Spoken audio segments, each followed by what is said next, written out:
É um prazer, mais um evento do Instituto Projeto Cura. E estamos hoje com o Cura Talks, da pesquisa à vida real. Informação, participação e o cuidado integral. Além disso, da gente estar hoje com um evento de informação, capacitação e fomento à pesquisa, com o público de pacientes, líderes de ONGs, médicos, profissionais da saúde, jornalistas. Nós também, hoje, estamos felizes, porque a gente está celebrando o ano que nós estamos cumprindo 10 anos de existência. Então, uma salva de palmas para o Instituto Projeto Cura. E eu queria, inclusive, pedir para quem é do Cura, seja staff, seja diretoria, levantar. Então, eu estou vendo aqui Camila, já está em pé, Paulinha, da nossa rede social, Alcina, nossa vice, Luciana, oficialmente ela é secretária, mas ela é do comitê de paciente, Alice, da nossa comunicação. Então, essas são as pessoas. A Roberto, eu estava procurando Roberto, nosso bendito fruto entre as mulheres. A Vânia está com as malas lá fora, organizando o time que está vindo com mala. Então, uma salva de palmas para nós, que é através desse trabalho voluntário, que a gente tem feito, que a gente tem sobrevivido e crescido. Então, a gente gostaria que mais pessoas abraçassem essa causa para levar a informação que a gente produz para os seus locais de origem. Tá? E, justamente porque estamos falando de 10 anos, Camis, a nossa apresentação está lá, certo? Eu vou mostrar, para quem não conhece o Cura, rapidamente, o que a gente tem feito nesse tempo de existência. Vídeo Cura, apresentação. A cura para a saudade é o encontro. Cadê o vídeo? A cura para a idade é o amor. A cura para o silêncio é a música. A cura para a solidão é a amizade. A cura para a fome é o alimento. A cura para lágrimas é o sorriso. A cura para a queda é o aprendizado. A cura para o problema é a solução. A cura para o câncer é a pesquisa. Todos os anos, mais de 8 milhões de pessoas perdem a vida por conta do câncer. São pais, mães, filhos, tios, irmãos, avós e amigos. Ajude o Projeto Cura a realizar pesquisas sobre o câncer, porque para um resultado efetivo global, a pesquisa precisa ser mundial. Salve vidas. Ajude.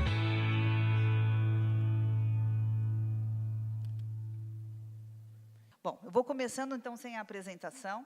Nesses 10 anos, o nosso objetivo tem sido aprimorar os pilares com os quais nós nascemos, que é conscientizar a sociedade civil, leiga, nós, sobre a importância da pesquisa para o enfrentamento do câncer, incentivar profissionais da saúde a serem investigadores, e hoje vocês vão ver um exemplo dessa ação que a gente faz, de uma das ações, e, através de diferentes atividades, a gente arrecada recursos para financiar os estudos que não são desenvolvidos ou que não têm o patrocínio da indústria. Vocês vão ver tudo isso ao longo do dia. Ou seja, nem todo estudo, nem toda pesquisa é só para desenvolvimento de drogas. Existem estudos que é de qualidade de vida, que é até com drogas já genéricas, E esses estudos precisam de evidências para serem comprovados e precisam de fundos. Então, o Cura já participou de 13 pesquisas. Estamos prontos com a apresentação? O que nós acontecendo aí? Bom, enfim.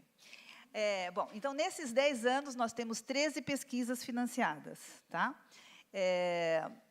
O objetivo dos Cura Talks é justamente a gente falar com o público leigo sobre as ações que a gente faz, tanto do ponto de vista da educação, quanto do ponto de vista do advocacy, que é a gente pedir leis, para a gente conscientizar os políticos sobre a importância de termos uma forma regulamentar das nossas ações. Vocês, não sei se todos sabem, mas até o ano de 2024, não existia uma lei que regulamentasse a pesquisa com seres humanos.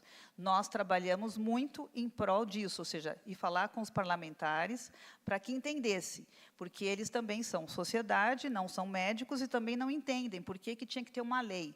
Então, a base é que a nossa Constituição, toda ela é regimentada por leis. Sem uma lei que regulamentasse a pesquisa, fica pairando no ar, né, que as coisas não têm uma claridade. Então, ninguém é cobaia, ninguém é desrespeitado, ninguém é obrigado. Então, é a lei que determina a regulamentação de como a gente funciona. Temos a apresentação? Um minuto já estamos passando aqui. Bom, o que mais é importante a gente falar? Vocês devem ter percebido ali na início da sala que tem um banner do Cura, certo? Naquele banner, eu vou pedir para vocês, ao longo do dia, escreverem neste post-it, lá tem caneta também, ideias, perguntas, dúvidas que vocês têm sobre pesquisa. Por quê? Porque a pesquisa começa assim, com uma dúvida, com uma inquietação. Será que essa caneta é melhor que essa? Para a gente saber, o médico tem todo um processo, passos, né, para ele saber.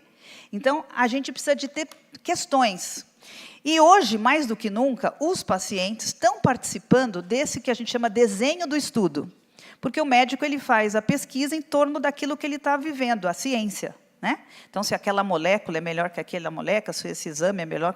O paciente tem uma outra visão da pesquisa, né? É o benefício que ele recebe ou o malefício que ele recebe da pesquisa, né? Se ele tem muita diarreia, muita dor de cabeça, se cai o cabelo, se tem ressecamento vaginal, enfim, são várias questões. Então, a gente convida todos a fazer uma cocriação, né, para que vocês possam nos ajudar, e no final do dia eu vou ler algumas questões.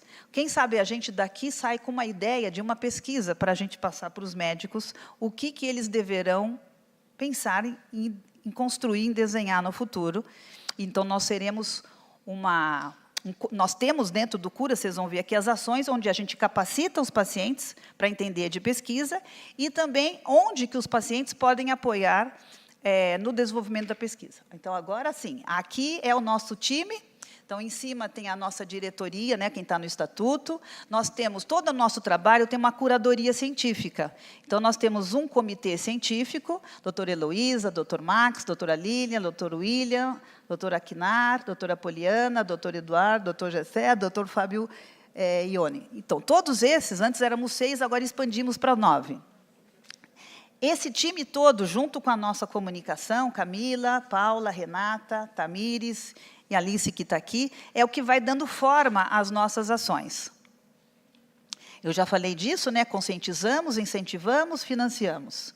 A gente gera educação, capacitação, incentivo, geramos dados, promovemos acesso à pesquisa, que também é uma forma de inclusão em tratamentos inovadores, e a participação em políticas públicas. Como eu disse, já financiamos 13 pesquisas.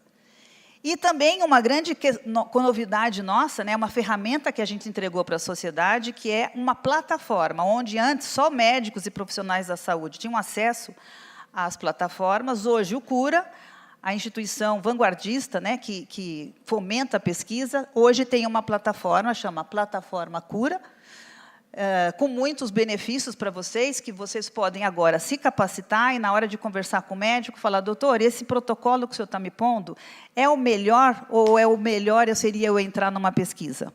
Então, através da nossa www.plataformacura.org, a gente pode ter acesso aos estudos e tem lá filtros por onde você vai. Esse aqui é o QR Code, se vocês quiserem pôr o celular aí, dá uma olhadinha rapidinho.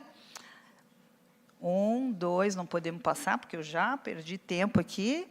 Então, através deste QR Code, vocês têm acesso à nossa plataforma. Certo? E aí, vocês, por filtro, mama, rim, pulmão, vocês vão vendo quais estudos que estão recrutando pacientes por todo o Brasil. Tá? Estudos de intervenção, não é estudos epidemiológicos. Temos uma outra ação, né, que é o comitê de pacientes. Dentro disso que eu falei, não só a gente fomenta a pesquisa, financia estudos, como a gente está se capacitando. Hoje aqui é um dia de capacitação, e a gente também formou um comitê de pacientes, que chama Conecta Cura, onde esses pacientes vão ter diversas ações. Tá? Todas essas aí são ações onde os voluntários do Conecta Cura vão a nos ajudar a levar a informação ou avaliar um estudo, etc. Aqui é o QR Code para a gente, quem quer ser voluntário do Cura, também acessa aí, para a gente poder, através dos candidatos, a gente selecionar quem se encaixa em que atividade. Se nós vamos no hospital falar com pacientes sobre pesquisa, ou se a gente vai avaliar um estudo de que um médico tenha pedido, ou uma organização, e por aí vai. Então, este é o Cura, e isso é o que a gente tem resumidamente feito em 10 anos. E agora nós vamos dar... antes, né, preciso fazer os agradecimentos, porque sem apoio a gente não estaria aqui. Então, gostaria de agradecer especialmente os nossos parceiros, apoiadores, que tornaram o nosso encontro possível. Né? Então, LACOG, Latin America Cooperative Oncology Group, e o GBCAM, que estão tendo um evento paralelo lá embaixo com os médicos, e o apoio Master da Novartis, e o patrocínio da Daiichi e o apoio da AstraZeneca. E vamos, então, começar o nosso módulo. Antes, eu também queria agradecer muito a Lu. Na verdade, a Lu, a Alcina, eu e a todos nós que trabalhamos também voluntária no Cura, que fez essa pulseirinha, que é um mimo, né? Então, para a gente também ficar mais rosinha, mais bonitinho, para vocês ficarem felizes e guardarem esse dia. Então, a gente não só de ciência vive, né? Também tem que viver um pouquinho de alegria, de mimo, de emoção. Então, a gente também gasta o nosso tempo fazendo pulseirinha. Bom, então, vamos ao nosso primeiro dia, ao primeiro módulo.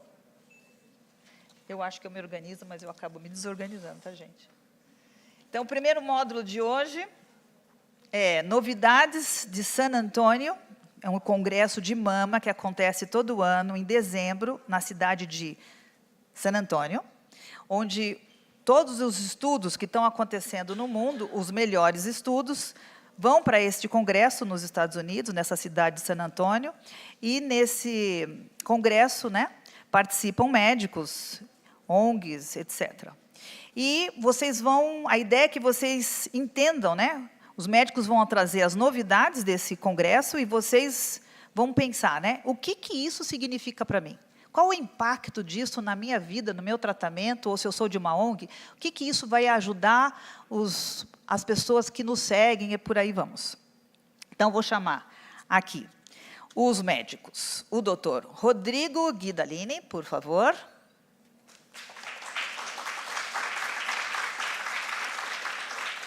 Doutor Rodrigo, graduado da Unifesp. Eu fiz um resumo de todos os... Não ia dar tempo da gente ler tudo, tá? Então, graduado da Unifesp, fez residência em Oncologia Clínica e doutorado e pós-doutorado na Faculdade de Medicina da USP e foi fellow da Universidade de Chicago. É docente de pós-graduação e coordenador de oncogenética da Oncologia DOR. Eu vou chamar todos, e aí depois cada um faz a sua, ou vocês querem ficar aí e escuto dele? Então, ok. Então, doutor Rodrigo Guidalini, o PowerPoint é seu, e depois eu chamo os demais, certo? Antes de a gente falar, vou agradecer também a doutora Heloísa, que é a nossa presidente do nosso comitê científico, que eu já mostrei para vocês aqui. Então, aqui está. Muito aqui, obrigado. Depois eu continuo. Bom dia, pessoal. Bom dia. Muito feliz de estar aqui. Eu estava comentando com todo o time do Cura que eu sempre tive muita admiração pelo trabalho e hoje é a primeira vez que eu participo oficialmente de um evento, então é uma alegria enorme estar aqui com vocês hoje. E San Antônio é um congresso que faz com que a gente tenha muitas reflexões, porque são dias e dias que nós ficamos completamente mergulhados dentro de novidades a respeito de tratamento de câncer de mama. Imagina você ter várias salas ao mesmo tempo falando sobre o tratamento de câncer de mama. E por que isso é possível? Como que tantas salas conseguem ter tantos assuntos diferentes? Porque nós estamos agora na era da medicina de precisão. Como assim? Antigamente você tinha o câncer de mama e todo mundo era tratado da mesma forma. Recebia, se precisasse, a mesma quimioterapia, a radioterapia, a cirurgia, a gente não tinha como fazer uma individualização. E agora, que nós vivemos na era de medicina de precisão, nós começamos a fazer uma diferenciação de cada tipo de câncer de mama, então eles não são todos iguais, e eu consigo fazer essa diferenciação através de caracterização de cada tumor. Então, cada tumor tem as suas especificidades. E, a partir dessas características individuais, eu trago tratamentos diferenciados, tratamentos personalizados. E essa é a forma de nós conseguirmos ter tantos estudos acontecendo sobre uma mesma doença. Então, para trazer aqui para vocês, eu vou começar a falar sobre rastreamento até tratamentos de pacientes que têm doenças já avançadas. Mas, para mim, o estudo que mais trouxe reflexões foi o estudo Wisdom. E eu vou trazer para vocês o contexto que ele foi desenvolvido. Essas mulheres hoje, aos 41 anos, teriam o mesmo tipo de rastreamento para câncer de mama. E qual é o rastreamento? Nós falamos sempre de mamografia. Quando foi que começou essa mamografia? Esse slide ele mostra para a gente que a mamografia começou a ser inserida no sistema na década de 70, e na década de 80, 90, ela começou a se espalhar para todo o mundo, essa conscientização de que a mulher tinha que fazer exame para detectar precocemente o câncer de mama. E isso fez com que a gente aumentasse muito a nossa capacidade de detecção de tumores precoces. Mas até hoje, desde a década de 80, existe uma briga imensa de como que esse rastreamento tem que ser feito. Aqui são só alguns exemplos, e alguns dentro do próprio Brasil, de recomendações que variam. Então, o Ministério da Saúde fala, tem que fazer a cada 2 anos, a partir dos 50, as sociedades médicas falam para começar a partir dos 40 e fazer todos os anos, e isso gera um conflito dentro do nosso próprio sistema de saúde. E por quê? Porque a gente está fazendo um corte, para quem deve fazer rastreamento ou não, simplesmente baseado em um fator: idade. Só. Eu não levo nada mais em consideração para fazer rastreamento. Se você tem acima de 40 anos, tem que fazer. Abaixo de 40 anos, não precisa. Será que tem que ser assim? Será que a gente não tem que quebrar esse paradigma? E é justamente nesse contexto que entra o estudo Wisdom, que ele tenta fazer um rastreamento personalizado para as pacientes. Mas como que você consegue personalizar? A gente já tem tanto conhecimento sobre risco de desenvolver câncer de mama. Uma mulher não é igual a outra em relação à sua chance de desenvolver essa doença. E a gente começou a saber disso muito, como fazer essa estratificação usando fatores genéticos. Então, todo mundo sabe da história da Angelina Jolie, que ela tem uma mutação em um gene chamado BRCA1, que aumenta em 8 a 10 vezes o risco de ter câncer. Então, essa mulher, ela tem, ao invés de ter 10% de risco, ela tem 80% de risco de ter câncer de mama. E a gente começou a destrinchar e nós descobrimos, pelo menos hoje, em torno de 15 genes que podem aumentar de formas diferentes, mas significantes, o risco de câncer de mama. Mas tem um terceiro fator aqui, que são variantes de baixa penetrância. Nós chamamos de polimorfismos, que até então eram completamente ignorados. O que são isso? Então, quando a gente fala de mutação BRCA1 e BRCA2, a gente está falando dos grandes vilões. Como assim grandes vilões? Basta você ter a mutação em um daqueles 15 genes, que essa mulher já tem um aumento de risco de 4, 5, 10 vezes. Então, a mutação em um gene, causando um grave problema para aquela mulher. Mas nós temos outras alterações genéticas que, isoladamente, não provocam aumento de risco. Mas elas são muito comuns na população. E uma combinação de alguns desses fatores pode aumentar de forma significante o risco. Então, é uma ideia de que, ao invés de você estar lidando com grandes vilões, você está lidando com quadrilhas. E essas alterações, esses pontos genéticos, eles já foram detectados em relação a câncer de mama. E o mais interessante é que esses pontos, esses polimorfismos, eles podem tanto aumentar o risco, dependendo da combinação, como diminuir o risco das mulheres desenvolverem câncer. Eles podem ser protetores contra câncer de mama. E a gente sempre fala das mutações como algo ruim. E a gente tem possibilidade de identificar fatores genéticos protetores. Então, ao invés de eu fazer um modelo monogênico, eu acho uma alteração genética aumenta o risco em tantos por cento, nós estamos agora fazendo um modelo poligênico, utilizando modelos matemáticos que fazem uma avaliação do score poligênico. E olha que interessante, a gente está conseguindo fazer e dar uma nota para cada paciente que vai de 0 a 100. E se a paciente tem uma nota baixa, próximo de 0, ela tem fator genético protetor contra câncer. Ela tem uma chance de ter câncer menor do que a população em geral. Enquanto aquelas têm uma nota próxima de 99%, 100%, podem ter até 3 vezes mais risco de ter câncer de mama. Só que esses fatores, eles são muito influenciados por outros fatores clínicos, como obesidade, densidade mamária, história familiar, bebida alcoólica. Então, para que a gente possa usar esses fatores, a gente tem que combinar todos esses outros fatores clínicos que fazem a diferença para determinar se uma mulher tem 5% de desenvolver câncer de mama ou 80%.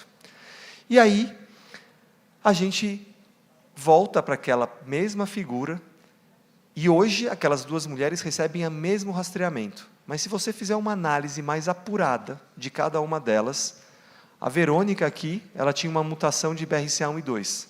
O risco dela já ia para quase 80%.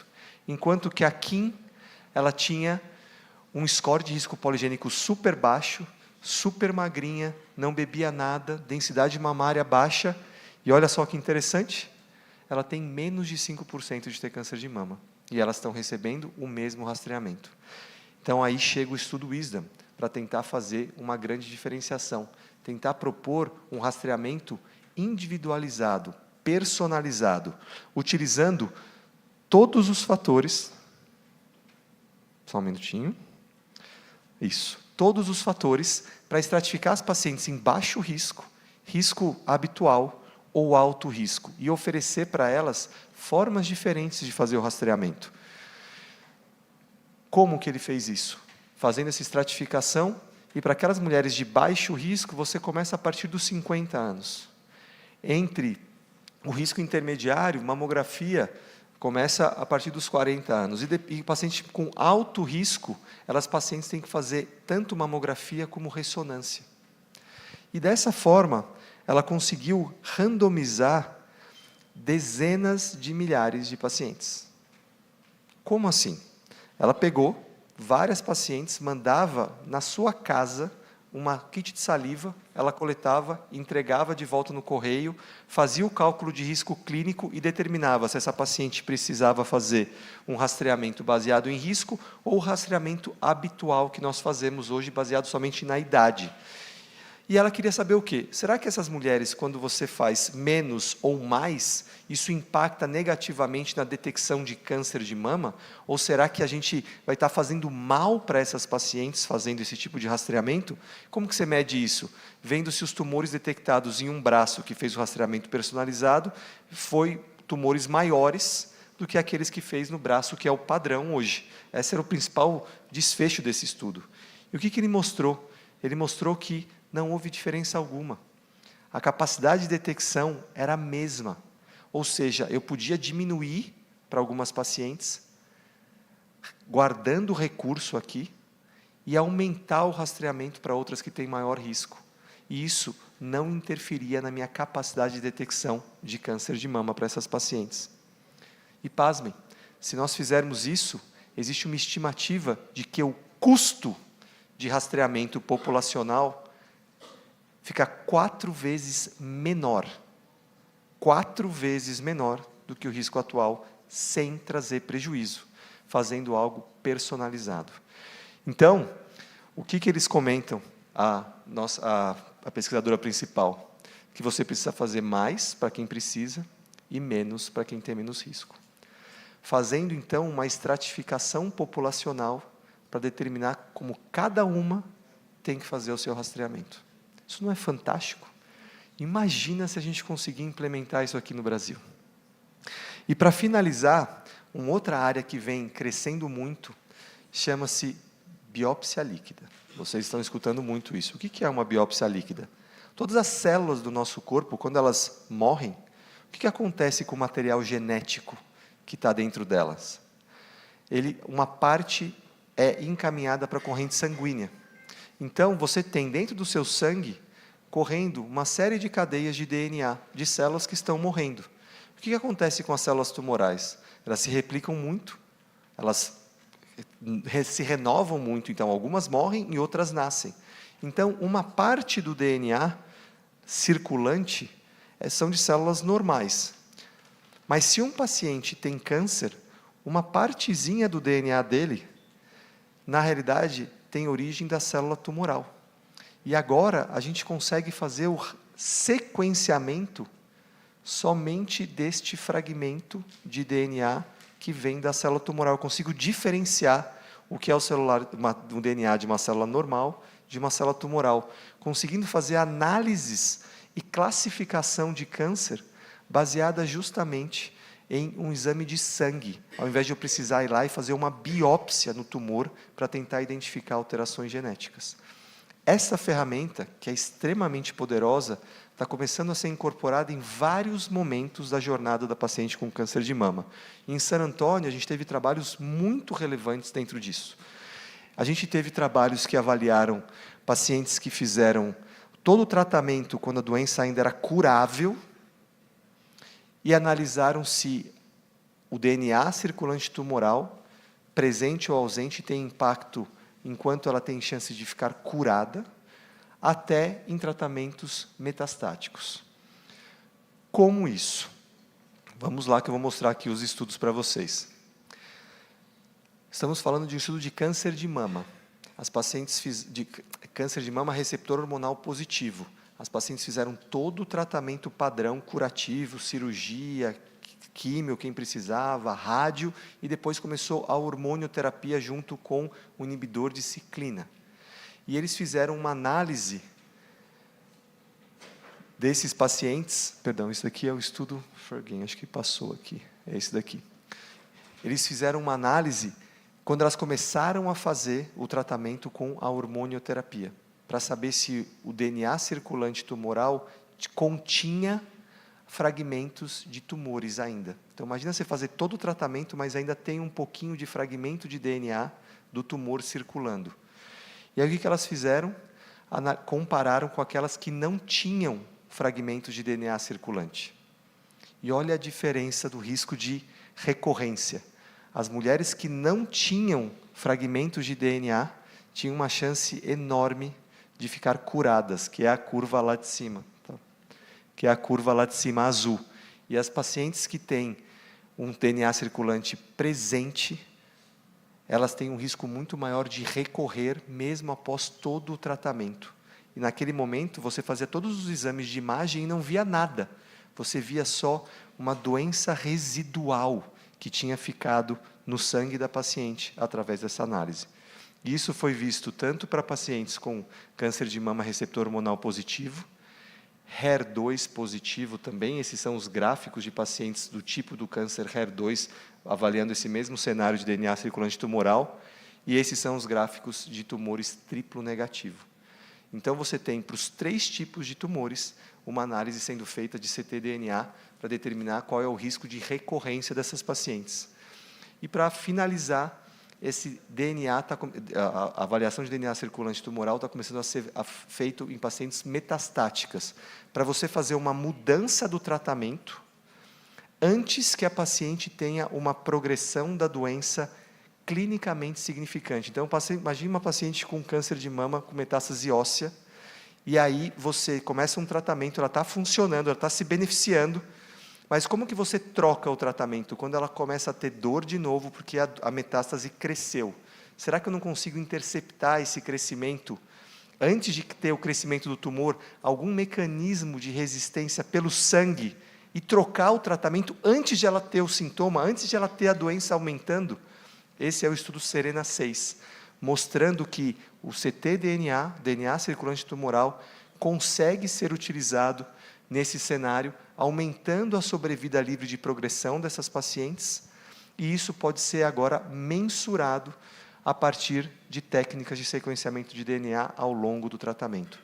Mudando um paradigma que a gente tinha, que eu precisava esperar a paciente ter a progressão de doença nas imagens para fazer uma troca de tratamento para uma progressão molecular. Estou aqui à disposição. Muito, muito obrigado. Então, vocês começaram a entender o nosso caminho, né? E esperamos que todos vocês nos ajudem a ir fortalecendo essa importância que vocês vão entender, estão entendendo, né, da pesquisa no nosso universo, no nosso tratamento, e por aí vamos. E dando sequência, então, vamos chamar o Dr. Gustavo Nader, irmão do Guilherme, que eu sempre confundo, médico titular do Departamento de Radioterapia do Hospital Sírio-Libanês, em São Paulo, professor docente pela Faculdade de Medicina da USP e atuando nas áreas de radioterapia, pesquisa clínica e formação de profissionais em oncologia. Acho que fica muito bem. Muito bem. Primeiro, eu gostaria de agradecer imensamente ao convite. É um prazer muito grande estar aqui. E a ideia da apresentação é contextualizar a vocês realmente quanto que é importante resultados da pesquisa clínica com vistas à aplicabilidade no nosso dia a dia. Então, como já foi colocado na primeira apresentação, vocês viram contextos que são extremamente relevantes e aqui na radioterapia nós tivemos, de fato, um trabalho muito importante que ilustra exatamente este contexto. Deixa eu colocar em perspectiva as questões iniciais da radioterapia no contexto desse estudo que eu vou colocar para vocês e contextualizar no nosso dia a dia. Os pacientes que têm o diagnóstico de um carcinoma ductal in situ, então, por definição, é aquele tumor que ainda não é invasivo.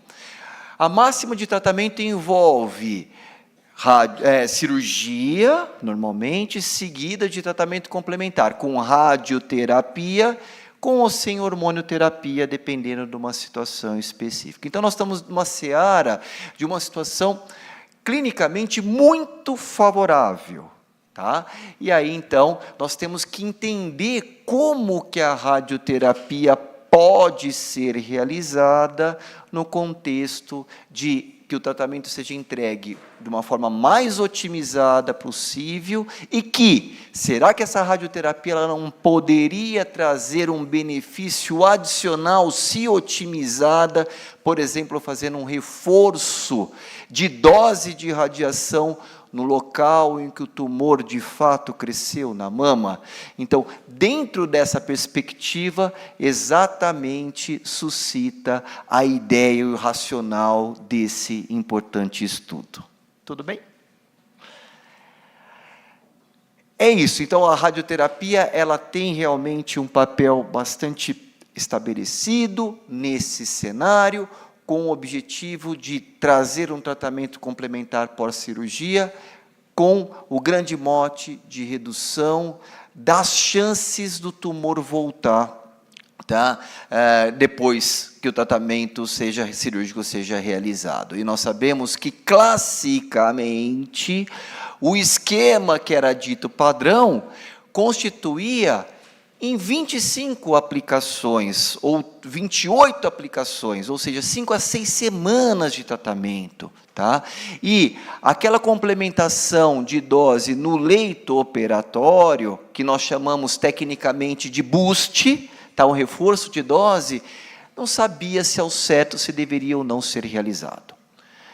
Então, os autores realmente pegam nessa seara, desse contexto, com o objetivo de entender qual o melhor esquema de tratamento, se podemos fazer um tratamento de toda a região da mama, com uma dose mais rápida, em 15 ou 16 aplicações aqui, e se vale ou não a pena fazer um reforço de dose na região do leito operatório, e o que realmente isso traria de benefício para as pacientes em relação ao controle, ou seja, a chance de não surgir novo tumor ou uma recorrência do tumor, tá bom?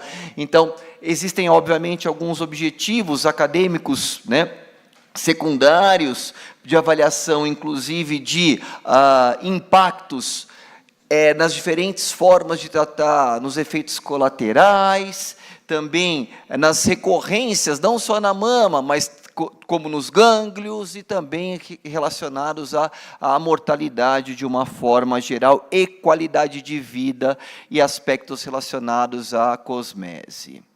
Nós temos, então, muito bem estabelecido quem seriam essas pacientes. Então, quando nós estamos falando do carcinoma ductal in situ, nós sabemos que existem características de maior ou menor risco. E aqui eles tomaram cuidado. Uma paciente que tinha que ser muito bem operada, ou seja, com margens de segurança, e aí foi definido exatamente o que se fala, uma margem maior ou igual a 1 milímetro, ou seja, não podia ter sobrado o tumor depois da cirurgia, e aí algumas características clínicas que nós sabemos que estão aqui listadas, tá? Que colocam os pacientes com maior risco de recorrência. Isso é clássico na literatura, tá bem? Muito bem. E aí, então, qual foi a ideia? Quando nós não sabemos exatamente por onde nós podemos fazer em relação às doses que podem ser colocadas, o que nós fazemos? Nós randomizamos, nós sorteamos pacientes para o braço A, braço B, braço C, braço D. Aqui tiveram 4 oportunidades de randomização, como vocês vão ver, tá legal? E aí, então, como é que ficou feito? Tá?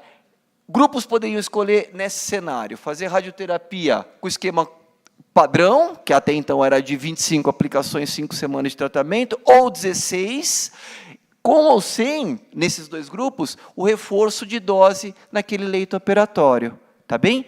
Então, essa era uma forma. Uma segunda forma era exatamente somente avaliar o papel do complemento de dose no esquema de 25 aplicações, e uma outra forma seria, não, vamos adotar o esquema já mais curto, de 16 aplicações, com ou sem o reforço de dose, tá bem? Então, vocês percebam que, na verdade, eles quiseram realmente entender como poderíamos fazer, talvez o mais rápido, e se o reforço de dose, de fato, faz algum sentido, ou faria algum sentido, em relação a possíveis benefícios do tratamento da radioterapia. Então, aqui nós temos realmente que, do aspecto técnico, isso foi contemplado como uma boa prática, então aqui está descrito aspectos técnicos importantes, e também, do ponto de vista estatístico, temos uma segurança metodológica bastante robusta nesse cenário. Olha que interessante. Então, de uma forma geral, conseguiu-se incluir, tá, 1.608 pacientes, tá? E aí, elas foram, obviamente, divididas de uma forma organizada entre os diversos braços do estudo, e olha que interessante, né? Eles trazem os resultados. E quando nós vamos olhar de uma forma geral, em cada um dos componentes pré-estabelecidos, existe um equilíbrio entre alguns fatores que são importantes, como a questão da idade, alguns fatores de risco e tratamentos complementares que foram colocados. Então, isso, dentro de um estudo desta monta, é muito importante estar equilibrado, porque senão isso pode causar alguma inverdade, um viés relacionado ao estudo. E aqui não, aqui foi feito de uma forma bastante interessante e bastante robusta academicamente. E olha que interessante, o objetivo primário do estudo, tá? Que seria o quê? Avaliar, primeiro, o papel do reforço de dose na redução do risco do tumor voltar. Olha que interessante, isso foi positivo. Então, aquelas pacientes que fizeram reforço de dose tiveram, em 10 anos, isso é muito importante, tá? Uma redução adicional do risco do tumor voltar. Olha que interessante, isso até então era uma incerteza na literatura. E quando se fala do carcinoma in situ, isso é muito importante, porque é um tumor com características biológicas muito favoráveis, então a gente precisa de uma maturidade de tempo para tal. Tá bem? E aí, só passar um pouquinho, eles fizeram algumas análises interessantes aqui, só para destacar de fatores de risco, né? Normalmente a gente tenta entender características de mulheres que poderiam se beneficiar mais ou menos, mas de uma forma geral, tá? As pacientes mais jovens e com algumas outras características, como, por exemplo, o tamanho do tumor, e a margem poderia ser algo para indicar uma lapidação da indicação, se assim for entendido. Tá? E olha que interessante, fazer o tratamento de uma forma geral, tá? Em relação a 25 ou 16 aplicações, não há uma diferença. Então, nós estamos sim autorizados a fazer todas as pacientes em 16 aplicações. Olha o impacto, ao invés de 5 semanas, 3 semanas de tratamento, ufa, é muito mais rápido e vamos adiante. Tá legal? E aqui, então, realmente mostrando o fator, mais uma vez, protetor do boost na recorrência, e aqui não há uma diferença do impacto da sobrevida global das pacientes. Claro, quando a gente está falando da questão do reforço de dose, nós estamos basicamente falando de chance de tumor voltar na mama e não um complemento na sobrevida. Agora, como tudo, intensificar tratamento, ou seja, fazer um reforço, talvez tenha um preço a ser pago. Isso é muito importante. Quais são as toxicidades relacionadas, tá? Então, de uma forma geral, de forma aguda, tá? Houve sim, por exemplo, na reação de pele, a pele ficar mais vermelhinha, chamado radiodermite, um risco um pouco maior em quem fez o reforço de dose. Tá? Mas quando a gente vai ver de forma absoluta, apesar de ter uma significância estatística, isso não é, talvez, clinicamente tão relevante, tá bom? E também, a longo prazo, nós tivemos realmente um risco um pouco maior de colaterais naquelas pacientes que fizeram esse reforço de dose. Por exemplo, dor, a mama fica mais endurecida e o surgimento de alguns vasinhos chamado telangiectasia. Então, veja, de novo, apesar desse risco, desses efeitos colaterais um pouco maior, na minha interpretação clínica, isso é inferior do benefício que nós temos do reforço de dose em pacientes selecionadas e muito bem manejadas de uma forma real. Tá bem? Os autores concluem realmente que, então, fazer em 16 aplicações toda a mama, perfeito, podemos seguir, tá? E também fazer o reforço de dose em leito operatório nas pacientes que têm um maior risco, isso também seria algo interessante com baixo risco associado.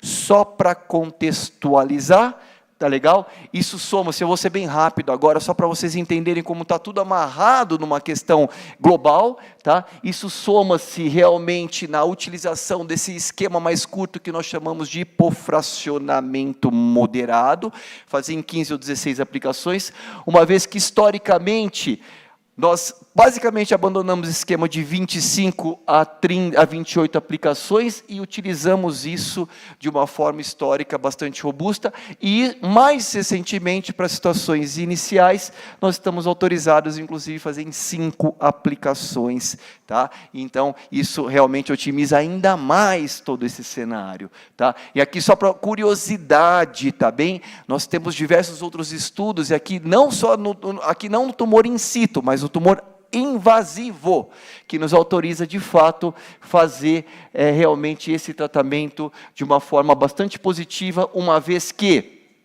a chance de controle é sustentável, isso está embasado realmente numa máxima global, inclusive com mais de 12 mil pacientes avaliados, mostrando a segurança, tá? Desculpa, a eficácia e aqui a segurança no compilado desses estudos de uma forma bastante robusta. Então, esse estudo soma a um racional já pré-existente, para quê? Para no final do dia a gente conseguir fazer mais rápido o tratamento para as nossas pacientes. Isso está respaldado em guias de recomendação global, aqui o guia europeu, aqui o guia brasileiro, então a gente faz realmente isso de uma forma bastante positiva, tá? E só uma reflexão em relação ao boost, eu estou acabando, tá? O reforço de dose, isso é muito importante, porque esse estudo, ele traz realmente algo muito importante de complementação, porque até então a gente sabia dos estudos no tumor invasivo. No tumor in situ, isso ainda era uma seara de dúvidas, tá? Então, apesar de nós termos um benefício nesse controle, a gente não sabia direito se no in situ isso seria de fato importante, e nós vimos que com 10 anos é. Tá? Então, como que a gente faz? Agora, uma adaptação clínica. Tá? No estudo, no BIC que eu mostrei, eles faziam uma sequência de toda a mama com uma sequência do boost depois que terminasse. Então, fazer 16 mais 5, por exemplo. Só que hoje a gente pode emprestar resultados de outros estudos e compor de forma concomitante. Fazer, por exemplo, em 15...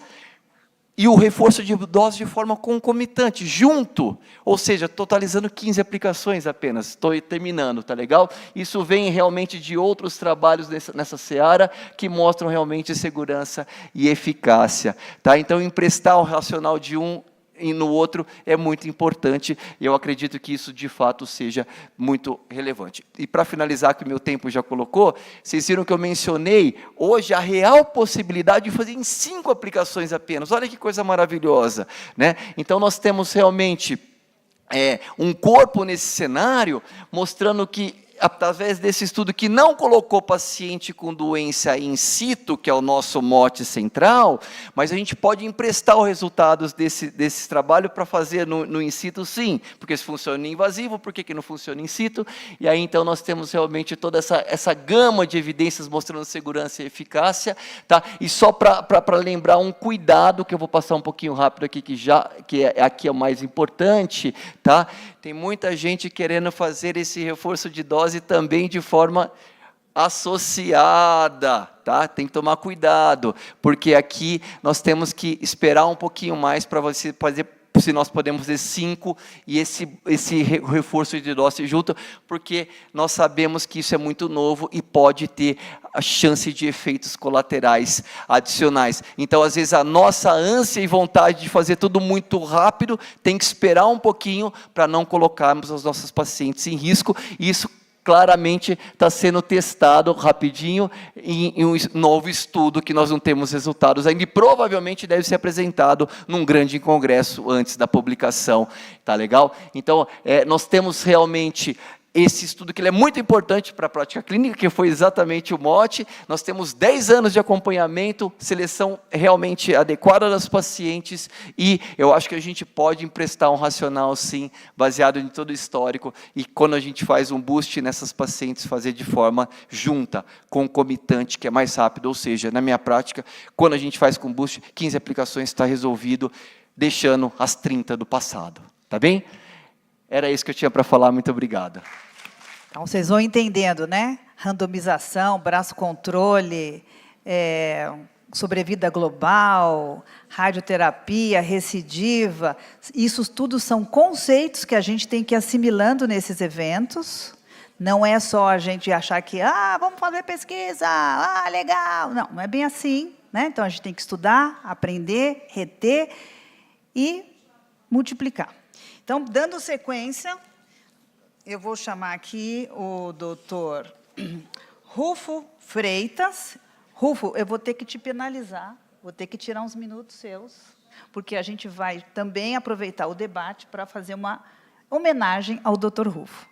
Então, o doutor Rufo vai nos trazer a cirurgia no câncer de mama, que é para a gente pensar, posso esperar cirurgias menos agressivas?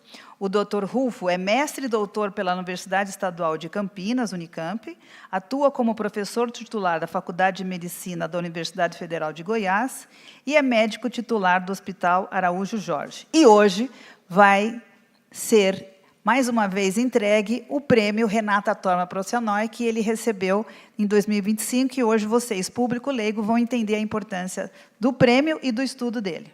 Dr. Rufo.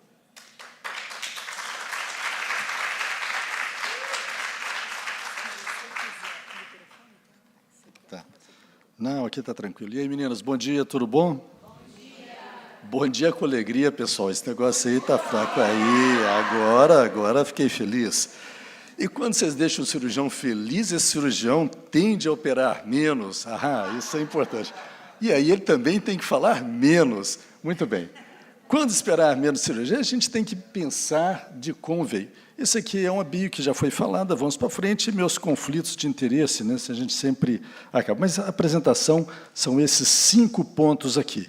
E a gente começa do final, que é para vocês terem uma noção e ninguém dormir nesse ponto. Então, é fundamental. Quando falarmos de câncer de mama hoje, o ponto número 1, a discussão com os seus vários médicos, cirurgião, radio-oncologista, oncologista clínico, cirurgião plástico, se for necessário, enfim. Todo esse pessoal dá suporte para nós termos um plano piloto, um plano organizacional. E, a partir daí, saber qual a modalidade que nós vamos começar. O câncer que me acometeu, eu começo com cirurgia ou, o Dr. Max Mano está aqui, eu começo com o oncologista clínico fazendo uma terapia sistêmica, uma quimioterapia, uma imunoterapia. Na sequência, reduzir a cirurgia na axila. Quem fez linfadenectomia no passado, quem tirou os linfonodos, os gânglios da axila, sabe a possibilidade que tem de linfedema, de edema do braço. É importante. O quanto nós podemos reduzir disso aí. Ah, mas se eu fiz, o tumor que me acometeu não era tão pequeno, era mais agressivo. Opa, espera aí. Eu fiz quimioterapia e ainda assim teve células que sobraram. É necessário eu fazer a linfadenectomia?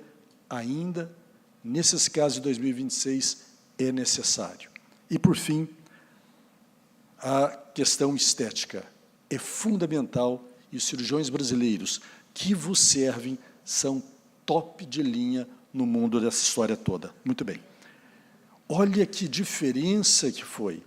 1890, uau, quanto tempo. Esse camarada chamado Halsted faz e organiza... Opa, espera aí. Foi, agora foi. Ah, muito bem. Não tinha ido? Então pronto, agora eu estou vendo lá. Esse camarada chamado Halsted tinha modificado todo o sistema.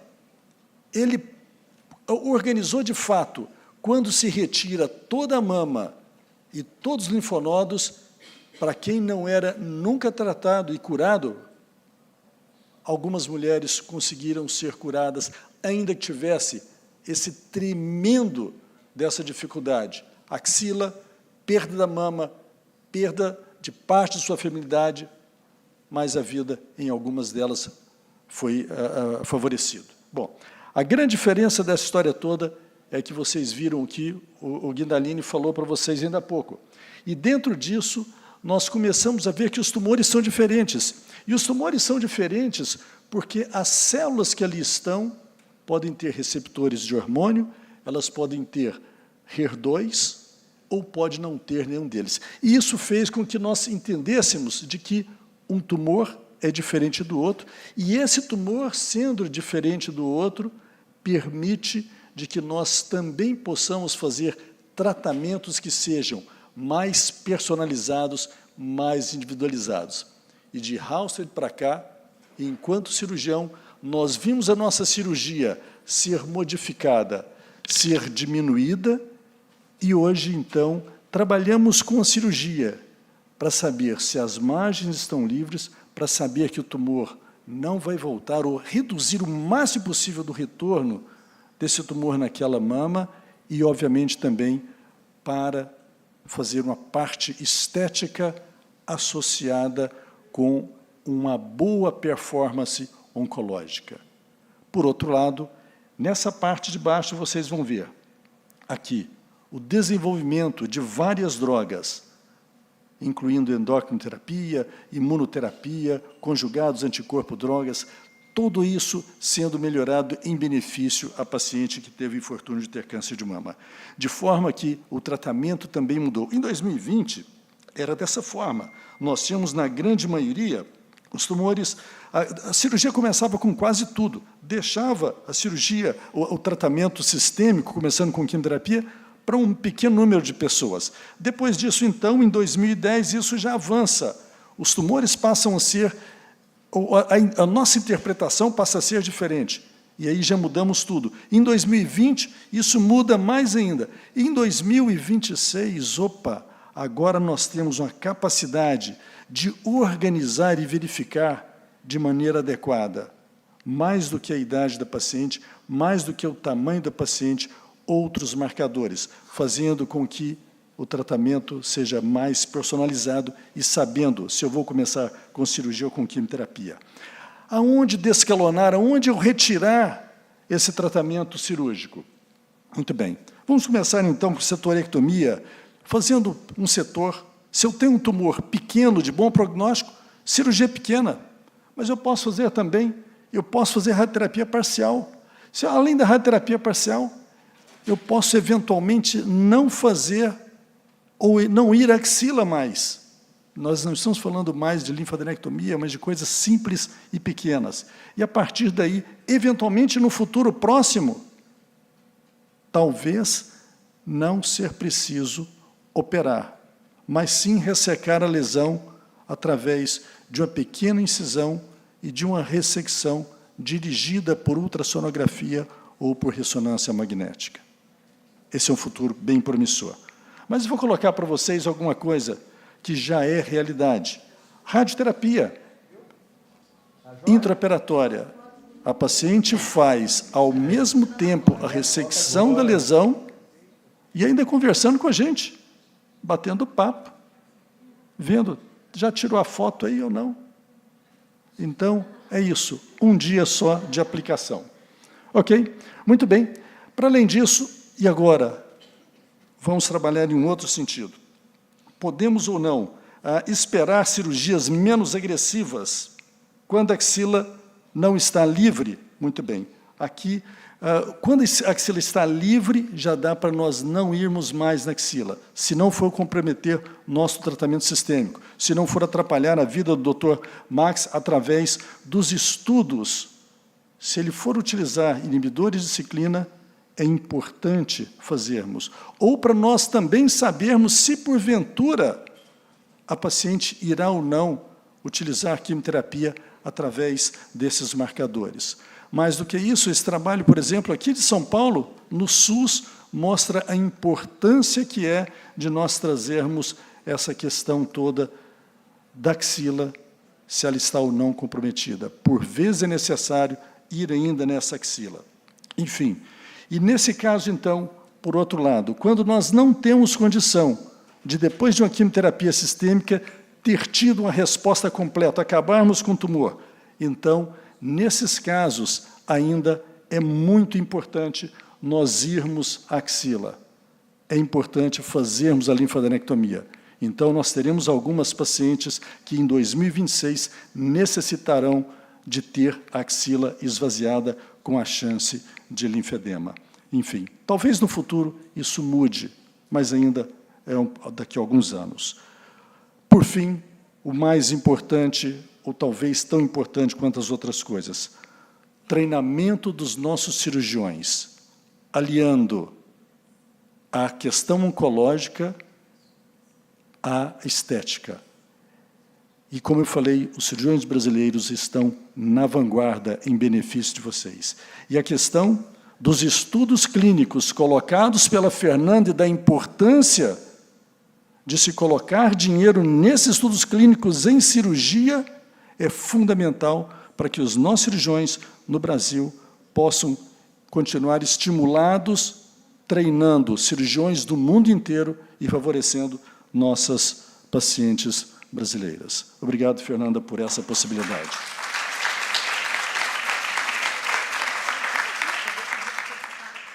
Vou pedir para vocês virem para cá. Ui, quase que vou eu. Vocês estão entendendo? Pesquisa não é só remédio? Entenderam? Mensagens? Estão lembrando do post-it para a gente colocar lá perguntas, dúvidas, ideias de pesquisa? Né? não sei se a Gi está por aqui, mas ela fala sempre da questão estética, da cirurgia, que ela era modelo, e hoje cicatriz. Não sei se ela está por aqui, acho que a Gi não está aqui, né? Bom, então vamos chamar agora para o debate. Quem vai nos ajudar aí a pensar tudo isso e fazer um caldo bom para o Cura seguir por mais alguns centenas de anos, já que estamos celebrando 10, Dr. Maximano, oncologista clínico do Hospital Israelita Einstein, em São Paulo, docente do programa de pós-graduação Stricto Sensu do Einstein, atua como diretor científico do grupo de mama do LACOG e integra o comitê consultivo do GBK.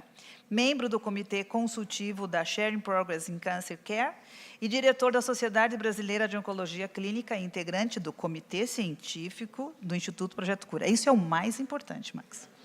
Além disso, é docente da Academy de Leadership Science Switzerland, na Suíça. E também vou chamar Gabriele Luiz Neves Alves, biomédica, mestre em Ciências Bioquímica, especialista em Gestão de Qualidade em Saúde, possui experiência em advocacy, pesquisa e docência.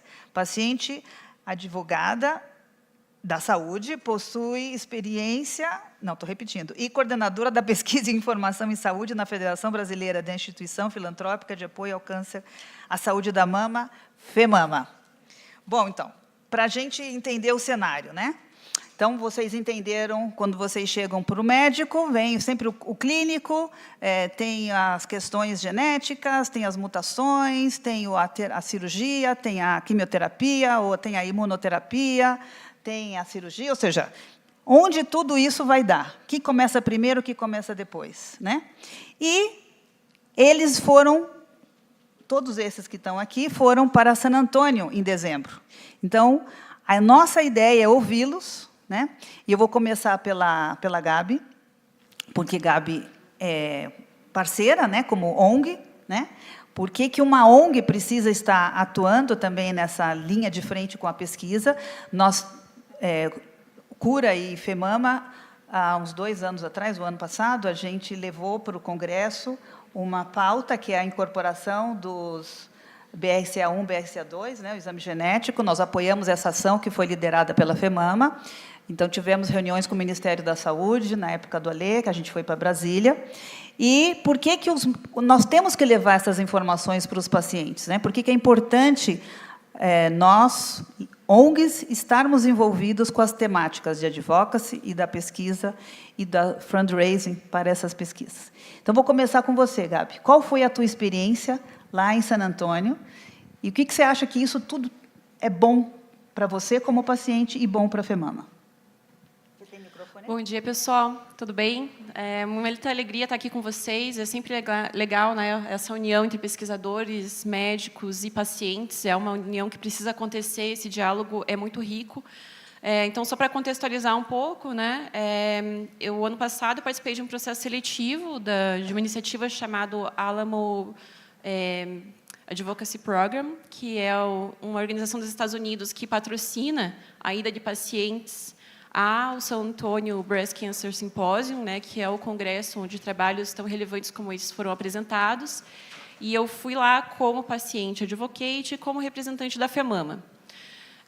Então, eu tive a oportunidade de participar de uma programação específica voltada a pacientes e também da programação científica geral do evento, na condição de profissional da saúde, paciente advocate e representante de ONG. E foi uma experiência muito rica, né? Recomendo a todos que têm a oportunidade e a possibilidade de participar de eventos científicos no Brasil, ou, claro, também se houver condições de ir para o exterior, é sempre um aprendizado, porque no Brasil a gente encontra ainda barreiras regulatórias para a participação de pacientes em eventos científicos.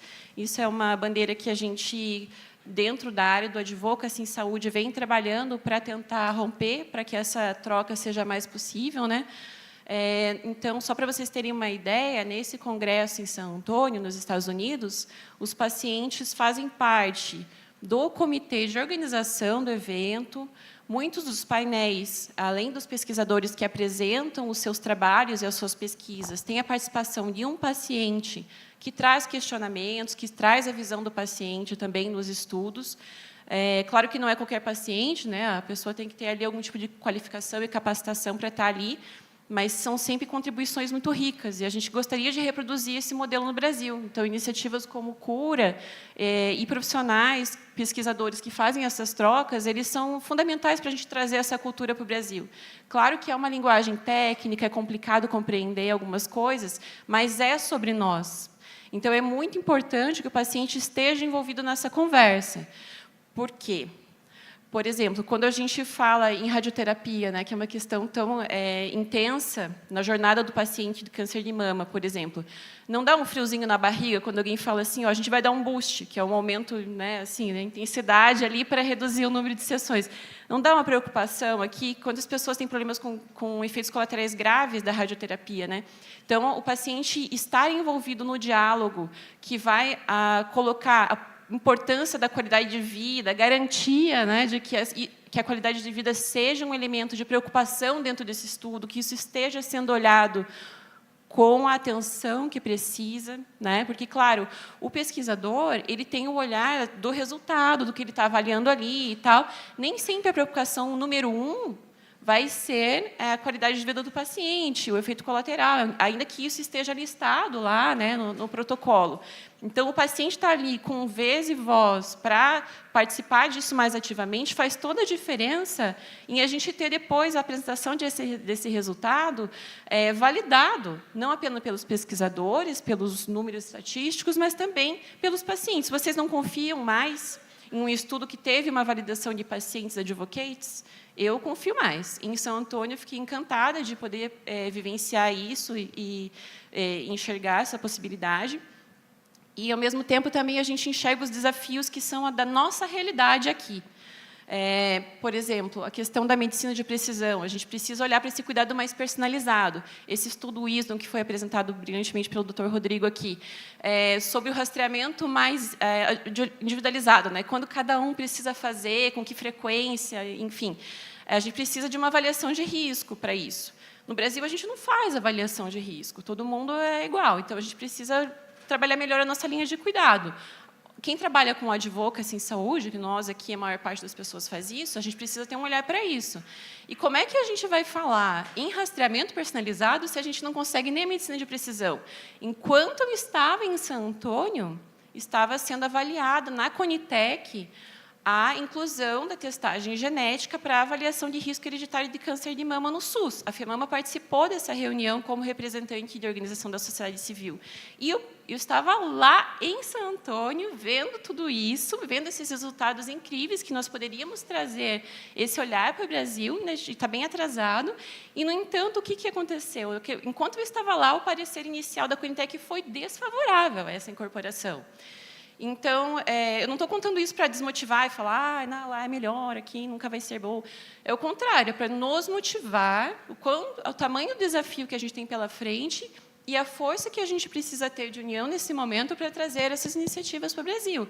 Então, assim, ainda está em avaliação. Depois dessa reunião, teve a abertura de uma consulta pública. Isso não saiu o parecer final ainda. A gente, claro, espera que seja positivo. Tem um projeto de lei também no Senado em relação a isso. A gente está trabalhando no advocacy fortemente, porque a gente entende a importância. A gente precisa fortalecer e trazer a medicina de precisão para o Brasil em favor dos pacientes. E isso tanto no sistema público quanto privado. Então, queria agradecer imensamente a oportunidade de estar aqui, né, e conversar com os doutores. E vou passar agora a palavra para o doutor Max, também fazer as suas considerações. Mas, assim, só queria fortalecer com vocês isso, né? Pesquisa é importante, o nosso olhar é importante. E sempre que vocês tiverem espaço de fazer troca com pesquisadores, façam suas perguntas, ainda que pareça um universo distante da sua realidade, não é. O que está sendo apresentado aqui vai definir a jornada dos pacientes no futuro, e a gente tem tanto medo do câncer no Brasil porque a jornada do paciente é muito ruim. E por que a jornada do paciente é muito ruim?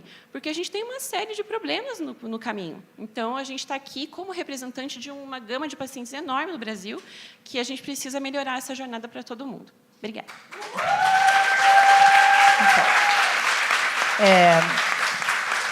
Dr. Max foi o primeiro médico que eu acho que é também responsável pelos nossos Vamos ver, pela minha caminhada pessoal até chegar ao Cura, né? Foi o primeiro médico que eu conheci em 2012, num evento que eu participava com os médicos no México, né? Tentando entender esse universo que vocês frequentam de congressos e tal.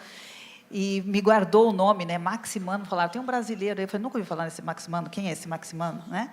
E aí, quando a ideia de ter que trazer algo que fomentasse a pesquisa, a primeira pessoa que eu lembrei, né, que eu associei o nome, foi o Max. Então, eu quero agradecer muito o Max por ter comprado a ideia de nos apoiar, né, e de estarmos aqui hoje. Então, você que está dentro do Cura, conhece a realidade das dificuldades que a gente tem de conversar com o público leigo, de conseguir recursos, de engajar os médicos, né? O que você tem para perguntar para eles, ou para inquietá-los, ou o público? Bom, inicialmente, Fernanda, é sempre um prazer, né? Contribuir com o Cura. Realmente a gente se conhece há muitos anos e é impressionante assim o que foi construído, né? Não tinha nada, era só a Fernanda lá e um que dava uma opinião aqui e ali. Hoje a gente vê aqui um evento que quase deu briga, né? Dessa vez para ter vaga, né? Você assistiu lá, né? Então, realmente trabalho sensacional. Mas eu acho que em vez de falar, eu vou pedir para os ilustres palestrantes talvez fazerem algumas considerações em relação à fala da Gabi. Eu acho que ela falou coisas importantíssimas, né, de alguém ali que tem um olhar que é talvez um pouco diferente do nosso, mas de muitas formas parecido também, né, porque vocês citaram desafios, né, ela salientou alguns desafios para a pesquisa, na percepção do paciente, né, mas a gente tem outros, e alguns são semelhantes. Então, em relação ao que ela falou, assim, vocês têm alguma consideração sobre isso? Tenho sim, já começo de mim, eu sou bocudo.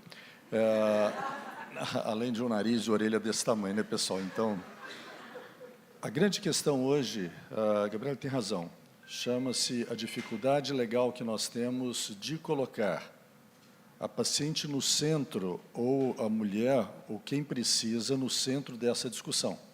Hoje nós discutimos, por exemplo, tem sala lá embaixo, onde vocês não podem ir. E isso é por lei brasileira, porque em San Antônio isso acontece.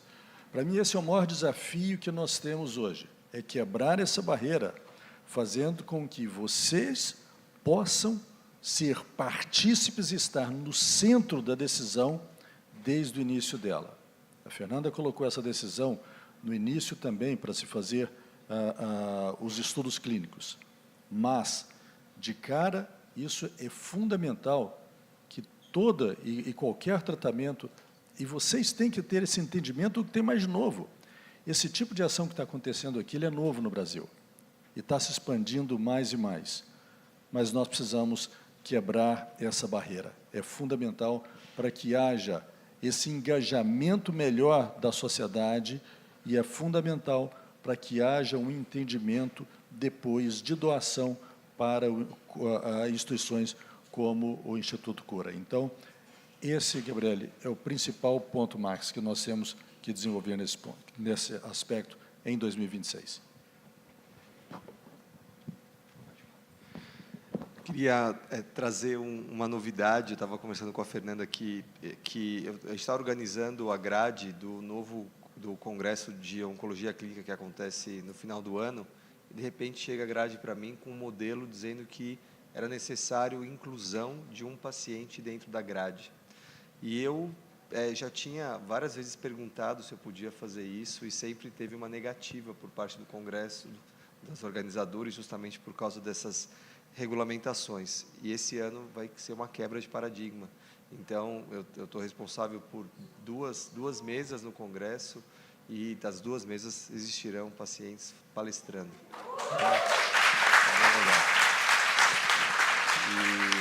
E é assim que a gente evolui, né?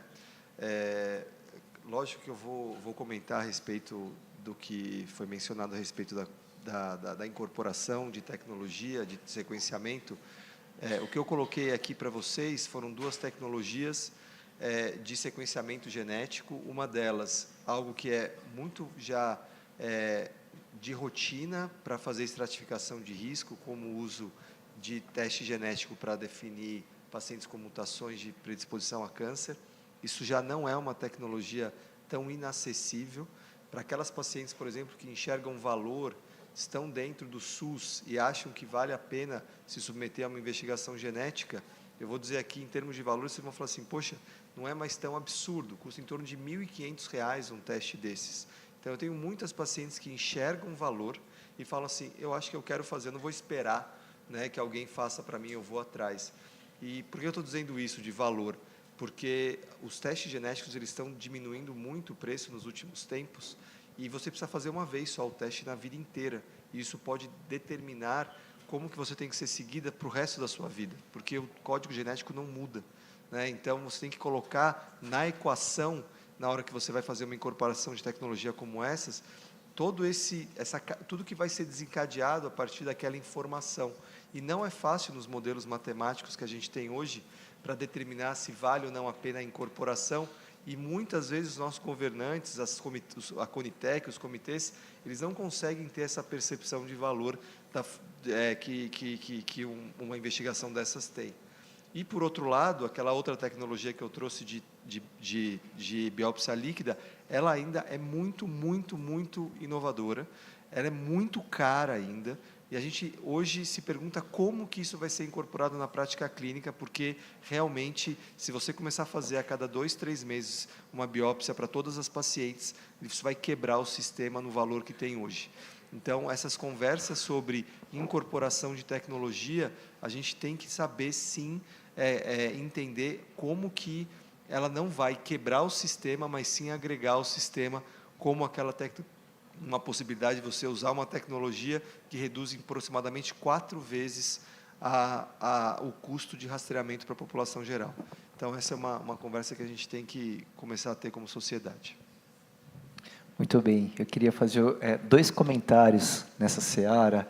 A primeira, realmente enaltecer a importância dos pacientes na matriz do desenvolvimento da pesquisa. Tá? Isso é fundamental.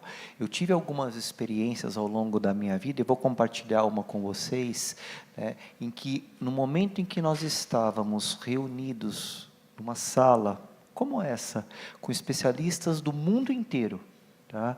Para fazer guias de recomendação específica de associação de radioterapia com todas essas novas drogas que estão surgindo em câncer de mama aí, tá?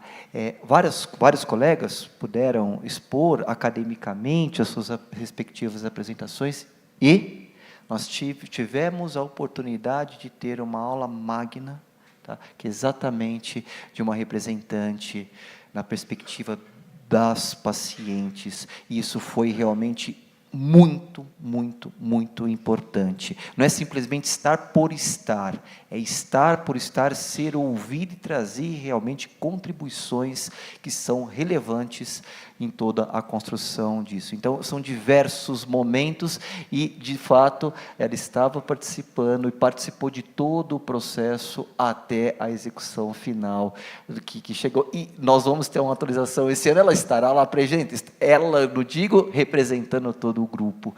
Então, isso, de fato, é muito importante, que tem que ser fomentado e tem que realmente ser estimulado o envolvimento de uma forma bastante construtiva.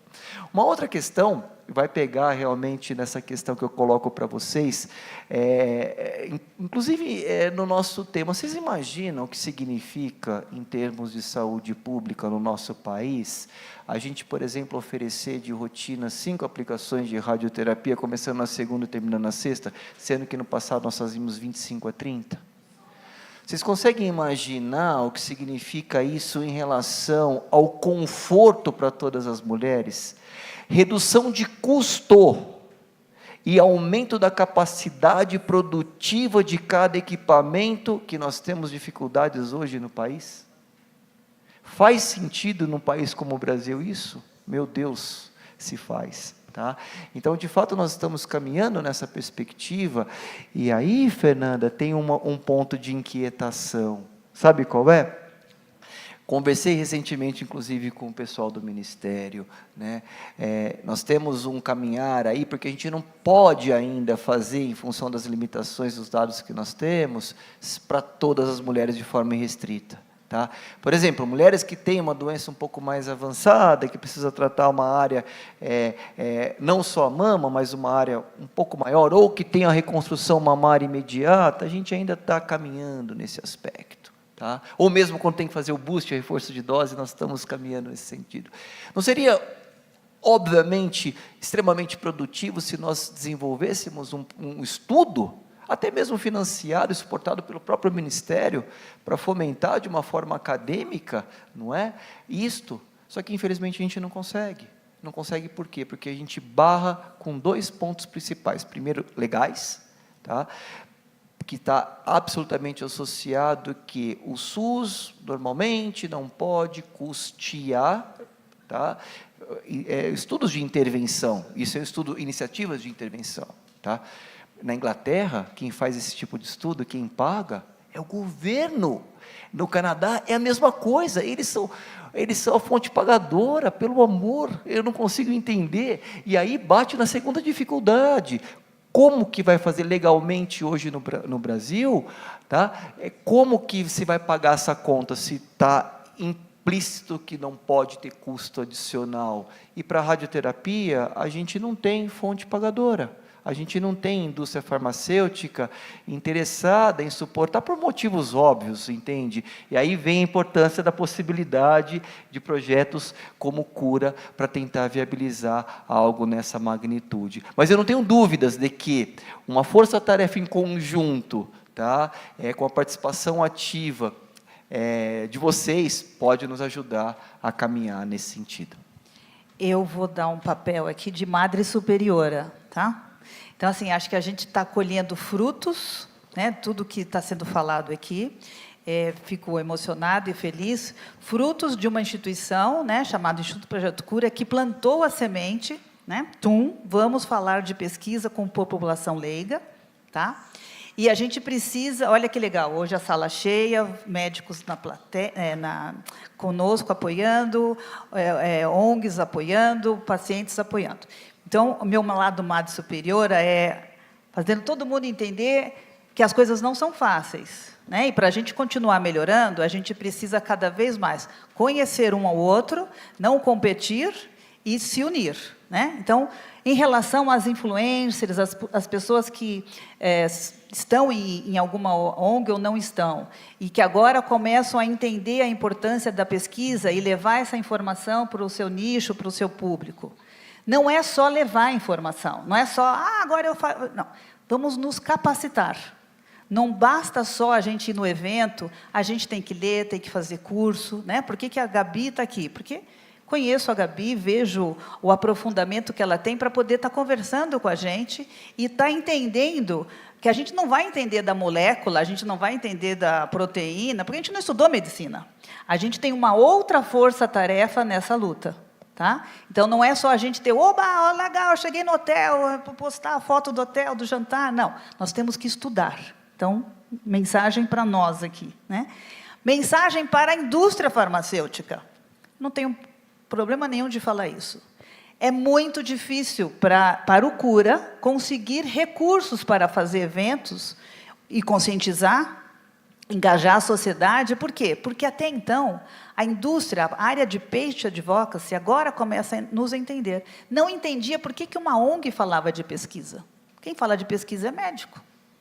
E eu estou tentando falar, vocês têm que, então, começar a fazer o curso também, da importância da pesquisa.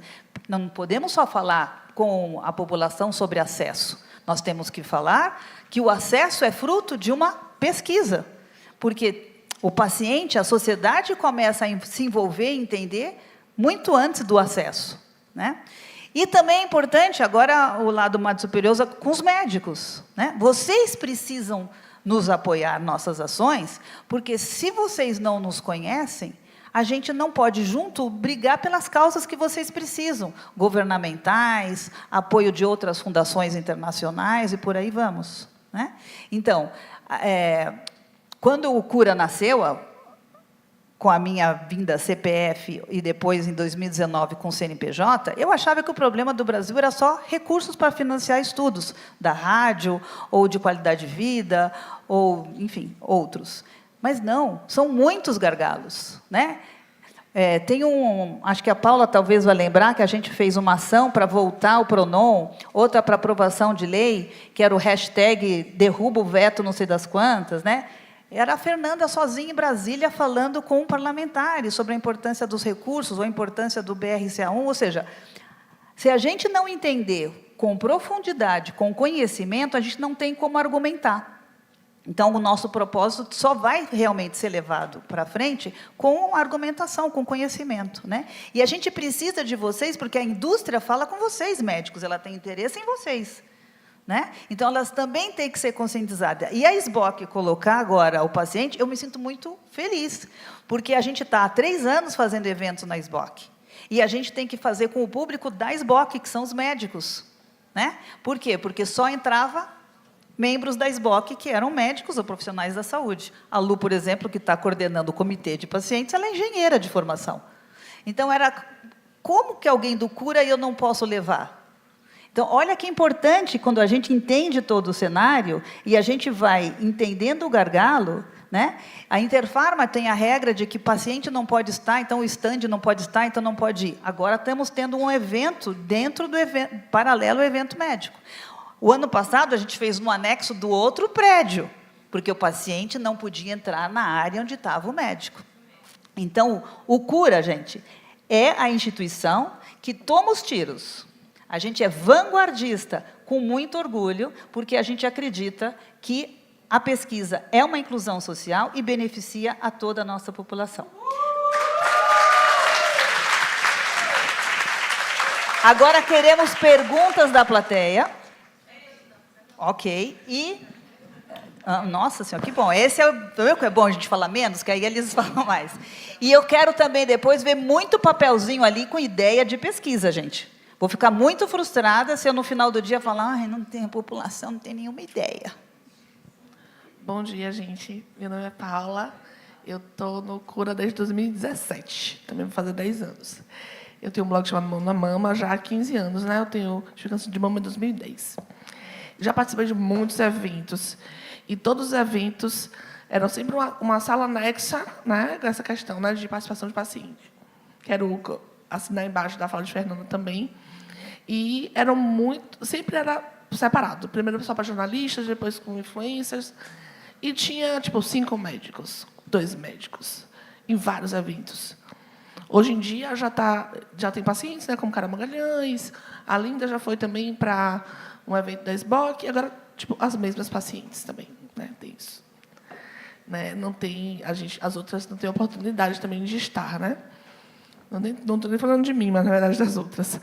E o que eu queria saber, como é que a gente, praticamente, consegue atrair os médicos para olhar para o cura e para participar mais dos eventos? Porque a gente está aqui, por exemplo, tem alguns médicos, mas podia ter vários outros aqui assistindo, por exemplo. Era só, fazer um equilíbrio entre a palestra lá de baixo e era aqui. Então, podia ter vários assistindo. E todos os eventos que eu vou, eu vejo assim também, né, que a gente faz. Só com exceção, às vezes, até quando é o Meetings, que é um foco mais médico também, que tem convidados na mesa, né? Aí tem mais. Agora, quando é para paciente, tem pouquinhos. Digamos assim, não tirando a importância de vocês aqui, óbvio. Né? Mas eu queria realmente saber isso. Paulinha, vou te responder com muita tranquilidade. No Brazilian Breast Cancer Symposium, é o San Antônio brasileiro. O Max já foi premiado lá também, os meninos já sabem, enfim. É muito bacana, porque tem um dia que é um fórum, e a maneira que nós colocamos médicos dentro desse fórum foi, e aí é paciente e médicos, não tem problema, é trazer bons temas e bons palestrantes. A hora que você consegue isso, há uma possibilidade real, sabe, de que isso aconteça. Então, está acontecendo dentro da sala, está acontecendo paralelamente, e essa sala hoje é um exemplo disso, de que as coisas estão crescendo. Mas coloque esses temas bacanas, onde as pessoas possam ser motivadas. E, eventualmente, você quer ver uma coisa que médico se interessa também? O que tem de novidade para nós falarmos para o paciente sobre queda de cabelo e sobre o que pode ser evitado a queda de cabelo durante a quimioterapia ou durante os tratamentos complementares. Então, é uma coisa básica.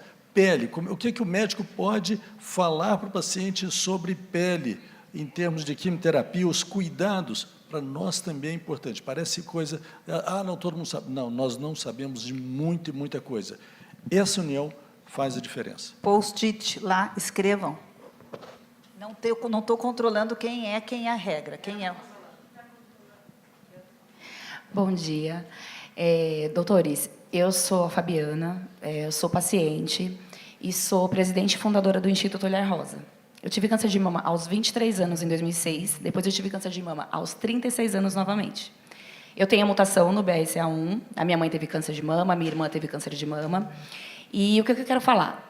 Hoje em dia, as mulheres jovens estão aumentando a incidência de câncer de mama. A minha filha, de 22 anos, descobriu a mutação no BRCA1. E eu queria que os doutores falassem sobre isso, porque tem muitas dúvidas. Elas têm dúvidas se ela pode fazer... Assim, eu já sei, mas eu queria que os doutores falassem para o geral. Se ela pode fazer uma cirurgia preventiva, qual a chance dela ter, se ela não fizer a cirurgia preventiva, qual a porcentagem dela ter câncer, e quanto reduz, qual a porcentagem que reduz ela fazendo a cirurgia preventiva aos 22 anos. Assim, eu já sei que eu passo, né, com os médicos especialistas, mas a população ela tem muita dúvida, né? Então eu gostaria da opinião de vocês. Obrigado pela oportunidade de falar sobre esse tema, né? É uma situação de exceção. O BRCA1, felizmente, a grande parte das pacientes que desenvolvem câncer de mama são causas não genéticas. E essa situação da sua família é sempre algo que as pessoas não podem entender como a regra. Então, mais ou menos, 1 em cada 10 mulheres que desenvolvem câncer tem algum fator genético associado. Tá?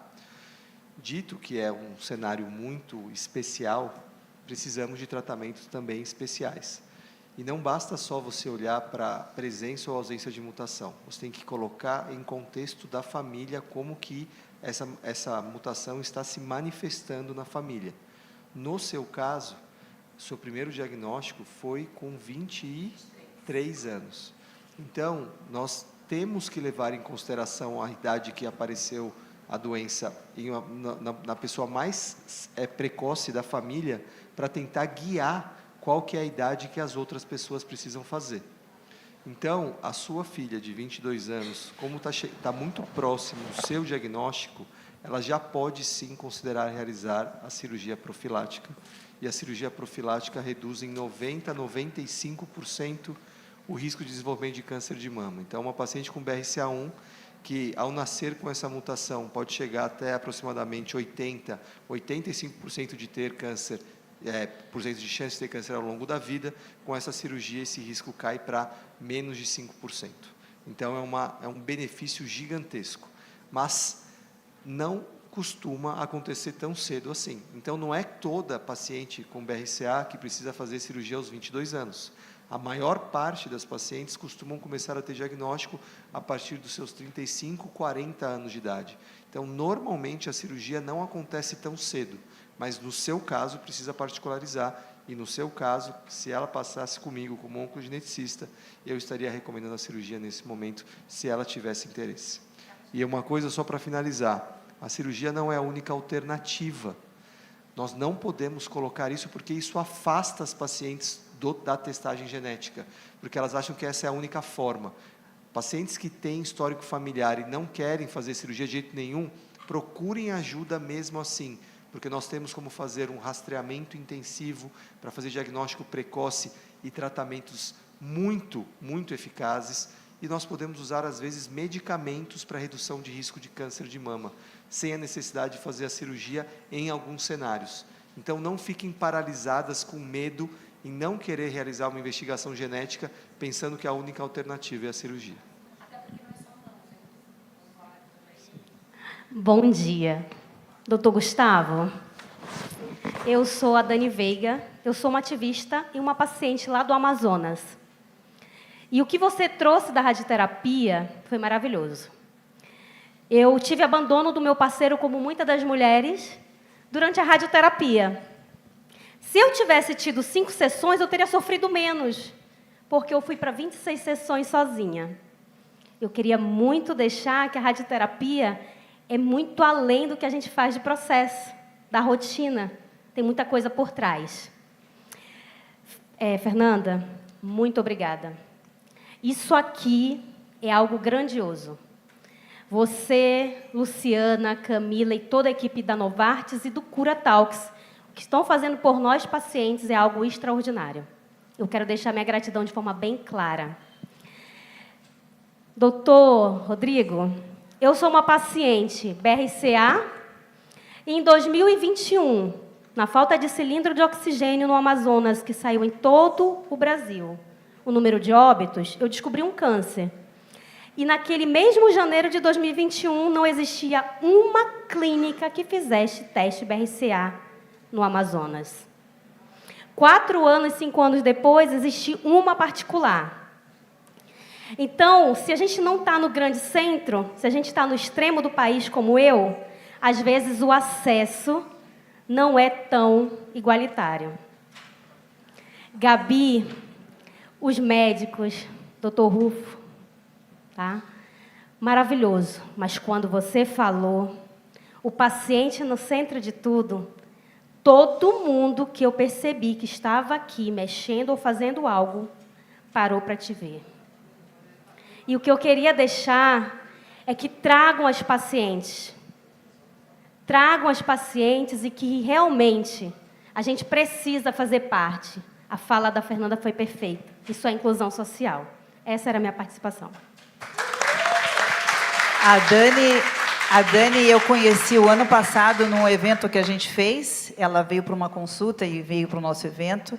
E eu falei, eu vou trazer você para o nosso evento, nem que eu tenha que pegar o dinheiro do meu bolso. Né? Então, vejam a importância da gente trazer uma influencer na região dela, população ribeirinha, que ela faz o ativismo lá, né? Ela vir aqui se capacitar e multiplicar isso. E isso a gente consegue, né? Porque a gente precisa de recursos. E a gente pode fazer muito mais. E vocês não estão sozinhos. Então, eu sei que a ideia aqui é que um dia vocês estejam lá na plateia e as pacientes dando uma aula para vocês, desse dia a dia delas. Não é pela sensibilidade da gente perceber a soma, né, das ideias, a soma das ações, né, a soma dos saberes, como que a gente vai perpetuando e continuando uma sociedade não só mais viva, né, mas com mais qualidade de viva. Eu acho que temos mais tempo para mais uma pergunta. Ingrid, acho que você estava aqui na frente. Aqui, Ingrid. ó. Aqui, ó. Eu vou só falar uma coisa a respeito dessa sua fala, só um minutinho. Nós recebemos aulas todos os dias de vocês. Isso não é ser piegas, isso não é falar, não, assim, todos os dias, quando a gente atende vocês, e vocês mostram para a gente, vamos aqui, eu estou mais um ciclo de quimioterapia, acabei de terminar minha cirurgia, chegam com dreno, isso é uma aula que vocês dão para a gente, de vencer e como chegar no próxima fase, bem, e seguindo sempre em frente. Então, isso é uma aula, vocês dão uma aula para a gente todos os dias. Muito obrigado.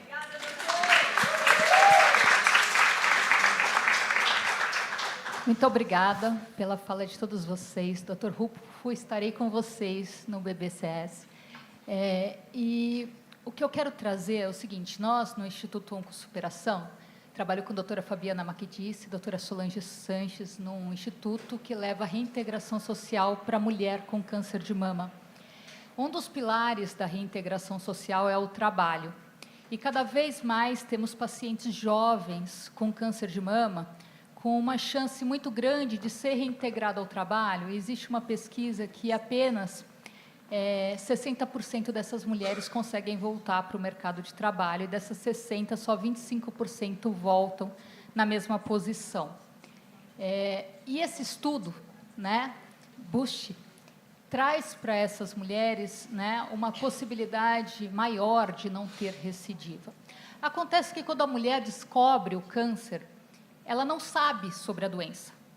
E ela não tem, muitas vezes, a capacidade de discutir com o médico sobre opções de tratamento. E a gente fala muito sobre tomada de decisão compartilhada. Então, minha pergunta para vocês é: como que a gente pode transcender essa bolha que está aqui, né? Porque é uma bolha. São as pacientes que já passaram pelo processo e, por isso, tem essa conexão empática, médicos que trabalham com essa pesquisa. Como que a gente chega para além? Para as empresas, porque, assim, quando uma mulher tem câncer, e a gente sabe que 1 a cada 8 vai ter câncer ao longo da vida, ela já chegue melhor preparada para poder ter essa discussão. Como que a gente pode fazer para isso transcender um pouquinho? Vou me permitir responder essa, porque eu acho que o estudo que você citou é o da Luciana Landeiro, que a gente fez lá no Unicesp. Eu orientei ela, o doutorado dela, né? Esse estudo foi muito bem publicado, uma revista de alto impacto, né? Foi exatamente isso que a gente mostrou. E, recentemente, eu entrei numa outra banca de pós-graduação com dados muito semelhantes. Tá? E isso aí, média, 30% dos pacientes não conseguem retornar ao mercado de trabalho, né? Esse trabalho que a gente fez era do SUS, né? Pacientes do SUS. E ali, sabe, Rufo, a gente olhou alguns fatores de risco para isso acontecer, e um deles era a mulher ter feito mastectomia, por algum motivo isso apareceu na análise de subgrupo, e está recebendo hormonioterapia. Nem a quimioterapia foi, porque a quimio acaba ali 4 meses, 5 meses, depois se recupera, né? A hormonioterapia vai anos a fio recebendo, com efeitos colaterais e tal. Acho eu que é por isso, né, que apareceu esses achados. Mas isso é uma preocupação no mundo inteiro, né? Porque muitas vezes são mulheres jovens, que eu acho que muito legal o trabalho de vocês de ajudar ali na reinserção. Mas deve ser complexo, né? Porque eu acho que é multifatorial, deve ter fatores psicológicos envolvidos, né? Então, mas enfim, como é seu nome mesmo? Gisele. Gisele, muito legal. Que bom que tem gente trabalhando com isso. Eu sei que todo mundo quer falar, né? Eu estou lembrando que esse é o primeiro módulo, teremos muitos módulos, né? Eu sei que também a gente gostaria de estar com os médicos aqui e a gente fazendo vários módulos com várias questões, ressecamento vaginal, cabelo que cai,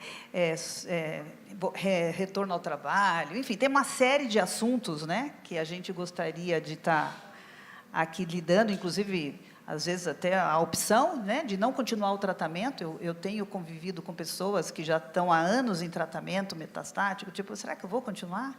Eu acho que é um tema difícil da gente lidar, né, mas, enfim. Mas, hoje, quem está no palco são os médicos, tá? E como uma das ações do Cura que eu apresentei, a princípio, é o incentivo ao profissional para ser pesquisador, hoje também a gente tem um momento importante, né, que é vocês saberem de médicos, né, que estão sendo homenageados, incentivados através do Cura para serem exemplos, né, para uma geração de novos médicos. E, com muito orgulho, eu vou contar a historinha aqui de uma paciente, a Nora, que ela entrou num estudo há algum tempo atrás, e esse estudo que ela entrou foi encontrado pela filha, que era uma advogada.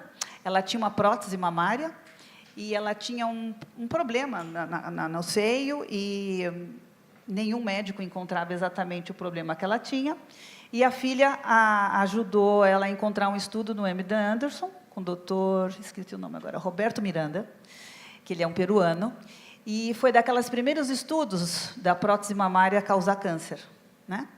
E ela, enfim, foi a paciente do estudo e ficou curada. Só que a filha, anos depois, logo depois, sofreu um acidente de carro e faleceu, a única filha. Então, há uma mãe que assim, foi atravessada pelo diagnóstico do câncer e depois foi atravessada pela perda da filha. Por isso que eu falo a importância do médico apoiar o Cura, né? Então, o doutor Sérgio Azevedo, que era o médico dela naquele momento pós-tratamento, falou: Fernanda, tem uma família com uma vida muito bonita, com recursos, que eles querem fazer uma doação para uma causa, né, filantrópica, mas que possam perseverar ou propagar o nome da filha, né, como homenagem, porque foi a filha que deu a vida para a mãe. E eu falei, perfeito, nós estamos nascendo, o Cura estava nascendo, né, em 2019, e eu falei, vamos criar um prêmio para estimular médicos a serem pesquisadores, médicos e profissionais da saúde. Então, a gente instituiu o prêmio Renata Thormann Procyanoi, que é o nome da filha da Nora, né? E, com muito orgulho, esse prêmio vem acontecendo todo ano. O Dr. Maximano é o coordenador dessa comissão científica. Cadê o passador? Hã? Isso. Então, essa foi a comissão científica. Cada ano tem uma comissão científica. Cada médico avalia na área do tórax, ginecológica, mama, tal.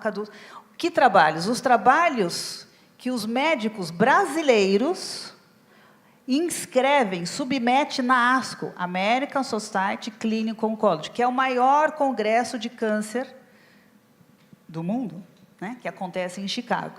Então, existe um critério que a comissão científica fez, é tipo escola de samba, a bateria, a porta-bandeira, o enredo. Então, assim, os critérios foram estabelecidos e se soma a pontuação de cada estudo que foi avaliado, e o estudo com mais pontuação, ele é o ganhador.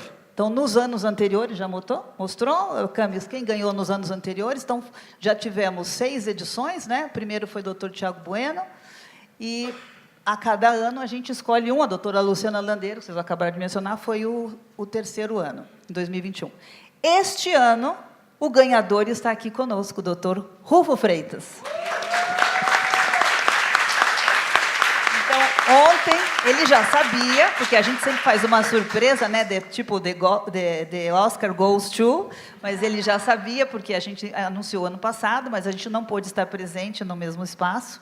Então, ontem ele recebeu, junto com os colegas, para os colegas saberem que ele está sendo reconhecido, e hoje acho que era importante vocês saberem, primeiro, desta ação do Cura, de incentivo, e segundo, vocês conhecerem a importância de um estudo de um brasileiro que foi feito com brasileiros, aqui no Brasil, com centros brasileiros. Os investigadores dos outros centros, já apareceu aí, Camis? E o Dr. Rufo tem alguns poucos minutos para falar do estudo que foi escolhido.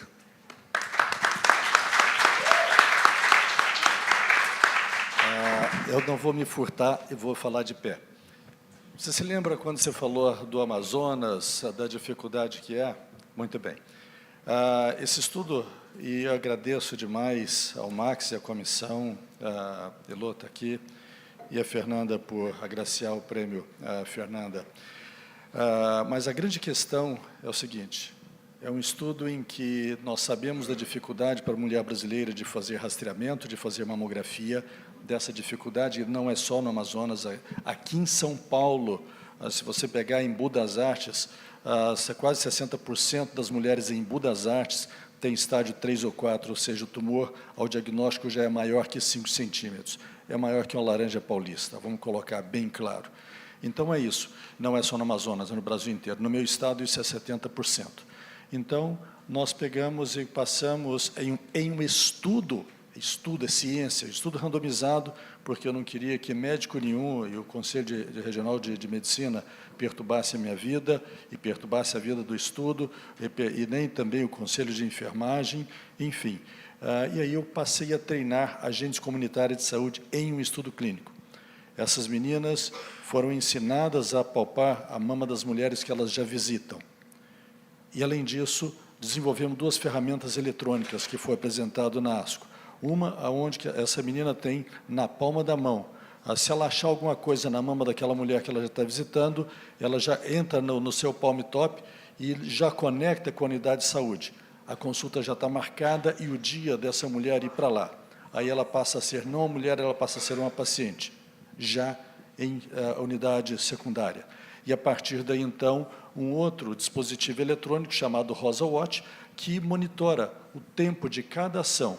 Ela foi vista agora pelo médico, pela enfermeira, ela daqui a pouco já está fazendo, ou em alguns dias já está fazendo a sua biópsia, e com a biópsia na mão, ela já tem como ter também imunistoquímica e já ser dirigida ao tratamento, ao início do seu tratamento, quer seja uma cirurgia, quer seja a quimioterapia.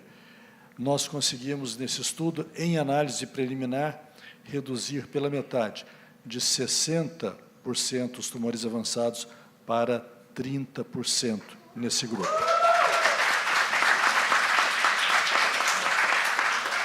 sem nenhuma inclusão de nenhuma ferramenta a mais, só treinamento, ação, treinamento, conscientização e facilidade para que a mulher chegue e para que ela seja diagnosticada e tratada. Então, agradeço demais a todos que estão comigo nesse estudo, às mais de 4.000 mulheres que estão fazendo parte do estudo, a todos os agentes comunitários de saúde foram treinadas agentes mulheres, porque o Ministério Público não permitiu que agentes masculinos fizessem o treinamento. Então, o estudo continua e talvez no futuro próximo, pela primeira vez, seja mostrada redução de mortalidade por câncer de mama em um local que não seja no interior de São Paulo, mas em locais ermos, como você tem lá, como eu tenho no interior de Goiás, e, Fernando, talvez seja o grande diferencial para a gente. Parabéns, que a gente possa envolver esse estudo em outras cidades do Brasil, isso já está sendo conduzido.